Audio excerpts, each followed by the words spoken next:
আসসালামু আলাইকুম। সবাই নিশ্চয়ই অনেক অনেক বেশি ভালো আছেন।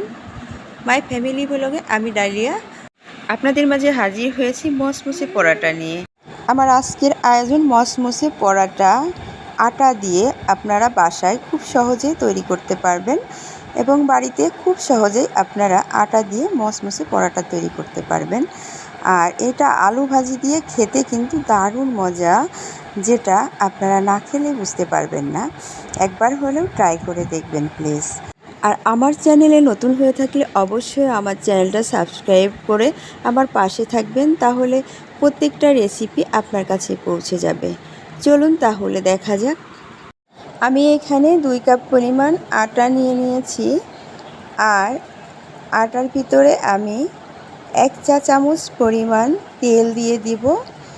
আর তেলটা এই জন্যে দিব, তেলটা আটার সাথে সুন্দর মতো মিশিয়ে তারপরে আমি পানি দিয়ে একটাতে মথে নেব। তো এখন এর ভিতরে আমি 1 চিমটি পরিমাণ লবণ দিয়ে দিব। তো এখন আমি এই লবণ আর তেলটা আটার সাথে সুন্দর করে মিক্সড করে নিব। একটু ঝরঝরা হয়ে যাবে, ঠিক সেই পর্যায়ে আমি এর ভিতরে পানি দিয়ে ভালো করে মথে নেব। তো এই পর্যায়ে দেখুন আমার আটাটা তেলের সাথে মিক্সড হয়ে গেছে।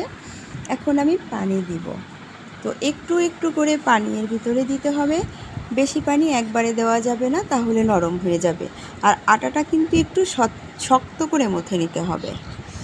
তো এই পর্যায়ে দেখুন আমি একটু একটু করে পানি দিচ্ছি আর আটাটাকে মথে নিচ্ছি। তো আটাটাকে কিন্তু ভালো করে মথে নিতে হবে আর শক্ত করে মথে নিতে হবে, এটা মনে রাখবেন। নরম করে কিন্তু আটাটা মথা যাবে না। তো আমি দেখুন আটাটাকে ভালো করে মথে নিচ্ছি। ঠিক এই পর্যায়ে দেখুন, দেখে বোঝা যাচ্ছে আটাটা কতটা শক্ত হয়েছে। আর এখন আমি এই আটাটা সুন্দর করে একটু গোল করে একটা কাপড় দিয়ে ঢেকে রাখবো 20 মিনিটের মতো। ঠিক এইভাবে সুন্দর মতো 20 মিনিটের মতো ঢেকে রাখবো। দেখবেন আটাটা নরম হয়ে যাবে 20 মিনিট পরে। আটাটা নরম হয়ে একটু ফুলে উঠবে আর আপনার পরোটা বানানোর উপযোগী হয়ে উঠবে। আর এই যে দেখুন আমি আটাটা একটু ভালো করে মথে নিচ্ছি। তারপরেও আটাটা এখন আবার ভালো করে একটু মথে নিব। আর মথে নিয়ে আমি এইভাবে একটু একটু করে ডো বানাবো। তো একটা করে ডো বানিয়ে আমি পরোটাগুলো তৈরি করব। তো দেখুন আমি পরোটাটা কিভাবে বানাচ্ছি, একটু ভালো করে ফলো করে দেখুন আমি কিভাবে পরোটাটা তৈরি করছি। তো আমি প্রথমে এভাবে বেলুন দিয়ে ভালো করে বেলে তারপরে আমি এই পরোটাটা সুন্দর করে একটু তেল উপরে মাখিয়ে নিব। পরোটার উপরে হাতে তেল মাখিয়ে ওই তেলটা একটু পরোটার 2 পাশে আমি মেখে নিব। আর বেশি তেল মাখা লাগবে না, ব্যাস এইটুকুই যথেষ্ট। তো এখন আমি পরোটাটা কিভাবে বেলে নিচ্ছি দেখুন। তো এইভাবে পরোটাটা বেলে এখন 2 পাশে একটু ভাঁজ করে নিব। তো রুটিটা আপনি বড়ও বানাতে পারেন, ছোটও বানাতে পারেন, সেটা আপনার উপর। তো আমি রুটিটা একটু মিডিয়াম সাইজে বানিয়ে নিচ্ছি। তো দেখুন আমি এইভাবে একটু 2 পাশ করে ভাঁজ করে নিচ্ছি। এখন এই 2 পাশ করে ভাঁজ করে আবার এই 2 পাশ করে ভাঁজ করে আমি মোট এই 4 ভাঁজ দিলাম পরোটাতে। এখন আবার আমি এটাকে একটু বেলে নিব। এখন এইভাবে 4 কোণা করে, ঠিক এইভাবে 4 কোণা করে পরোটাটা বেলে নিব। দেখুন ঠিক এইভাবে ভালো করে ফলো করে দেখুন আমি প্রত্যেকটা পরোটা কিভাবে বেলুন দিয়ে এইভাবে 4 কোণা করে বেলে নিয়েছি। তো আপনারা এভাবে একবার একটু বানিয়ে দেখুন। অনেক অনেক মজাদার এই পরোটা, অল্প খরচে বাসায় তৈরি করে ফেলুন মজাদার আটার পরোটা এবং খুব মচমচে হবে এই পরোটা। তো দেখতেই পাচ্ছেন আমার বেলুন দিয়ে বেলা হয়ে গেছে পরোটাটা। এইভাবে আমি প্রত্যেকটা পরোটা বানিয়ে নিয়েছি। দেখতেই পাচ্ছেন এটা 4 কোণা হয়েছে। তো এইভাবেই আমি প্রত্যেকটা পরোটা বানিয়ে নিয়েছি। এইভাবে খুব সহজেই বাসায় তৈরি করে ফেলতে পারবেন বিকেলের নাস্তা।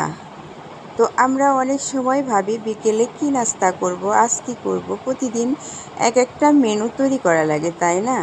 তো আমরা খুব সহজেই কিন্তু এই পরোটাটা বানিয়ে নাস্তা করতে পারি আলু ভাজি দিয়ে। তো এটা কিন্তু আলু ভাজি দিয়ে দারুণ মজাদার এই পরোটাটা। ঠিক এই পর্যায়ে দেখুন আমার সব পরোটাগুলো বানানো হয়ে গেছে, আর আমি এখন চুলায় যাব এই পরোটাগুলো ভাজতে। আমি কড়াইয়ে পরিমাণ মতো ঘি দিয়ে দিয়েছি। তো আমি ঘি দিয়ে পরোটাগুলো ভাজবো, আর আপনারা তেল দিয়েও ভাজতে পারেন, কোনো সমস্যা নেই। তো আমার কাছে ঘি আছে, যার কারণে আমি ঘি দিয়েই পরোটাগুলো ভেজে নিচ্ছি। তো ঘি দিয়ে ভাজলে একটু বেশি মজা লাগবে, আর তেল দিয়েও ভাজতে পারেন, অনেক সুন্দর মচমচে হবে। তো এই পর্যায়ে আমি ঘি দিয়ে দিচ্ছি, আর ঘিটা গরম হলেই আমি পরোটাটা দিয়ে দিলাম। তো পরোটাটা দেখুন যখন নিচের থেকে ফুলে উঠবে তখন পরোটাটা উল্টিয়ে দেবেন। এই তো দেখুন নিচে থেকে ফুলে উঠছে পরোটাটা, এখন পরোটাটা উল্টিয়ে দিচ্ছি। এই পর্যায়ে দেখুন পরোটাটা আমি উল্টিয়ে দিলাম, আর পরোটাটার নিচের কালারটা দেখুন কত সুন্দর হয়েছে। তো এখানে কিন্তু বোঝাই যাচ্ছে না এটা আমি আটা দিয়ে বানাচ্ছি না, ময়দা দিয়ে বানাচ্ছি। তো এখন আবার নিচের থেকে ফুলে উঠবে দেখুন, তখন আমি আবার পরোটাটা উল্টিয়ে দিব। এইভাবে উল্টিয়ে পরোটাটা ভেজে ফেলবো।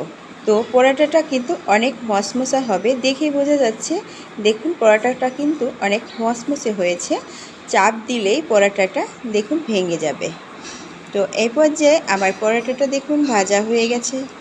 এই যে দেখতে পাচ্ছেন পরোটা কি সুন্দর, চাপ দিলেই ভেঙে যাচ্ছে, মচমচা হয়ে গেছে।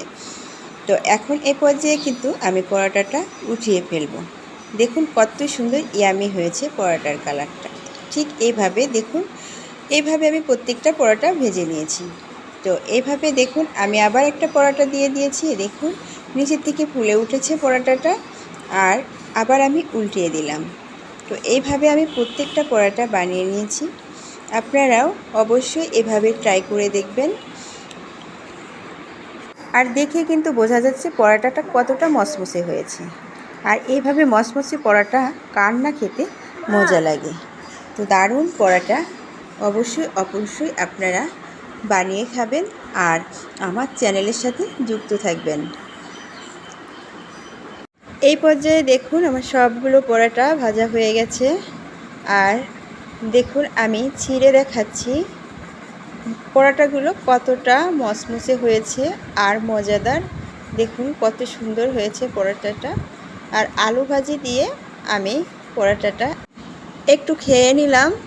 দেখুন অনেক মচমচে, অনেক মজাদার। তো আপনারাও প্লিজ ট্রাই করে দেখবেন। আর আমার ভিডিওটা যদি আপনাদের কাছে এতটুকু ভালো লেগে থাকে তাহলে অবশ্যই আমার চ্যানেলটা সাবস্ক্রাইব করতে ভুলবেন না। আর এ পর্যায়ে আমরা সবাই খেয়ে নিচ্ছি, দেখতে পাচ্ছেন। সবাই অনেক অনেক বেশি ভালো থাকবেন। আল্লাহ হাফেজ, আসসালামু আলাইকুম।